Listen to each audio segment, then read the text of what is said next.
kipindi kilichotangulia kwamba leo ni imani yangu kwa Mungu kwamba hautatoka hapa vile jinsi umeingia, katika jina la Yesu.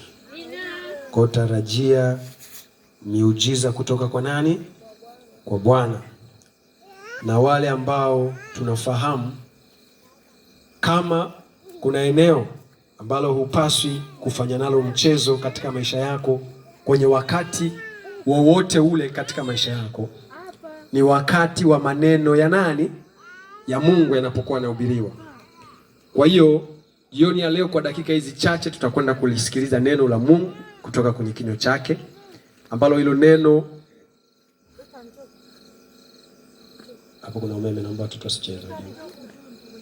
Amen. Jamani, tumenenda pamoja. Kama kuna eneo ambalo hupaswi kufanya nalo masiara katika maisha yako, ni eneo la wakati wa maneno ya Mungu. Bwana Yesu asifiwe sana. Kwa hiyo ninamwamini Mungu ya kwamba kile kilichoandikwa kwenye maandiko kinapokuwa kinaachiliwa huwa katika ulimwengu wa roho ndivyo kinavyokuwa. Unajua, wakati Mungu anaziumba mbingu na nchi hizi unazoziona hizi tulizopo tunapoishi, Mungu alikuwa amekaa mahali anafanya nini? Anaongea. Can you imagine? Unaweza kufikiri kitu kama hicho? Mungu alikuwa kama hivi anaongea. Ndio hivi vitu vyote vinavyoonekana na visivyoonekana vikafanya nini? Vikatokea. Kwa Mungu wetu sisi bado hajafanya nini? Hajabadilika. Bado maandiko yanamsema kwenye kile kitabu kizuri cha Waebrania sura ya 13 na mstari wa 8 ya kwamba ni yeye yule jana, leo na hata milele.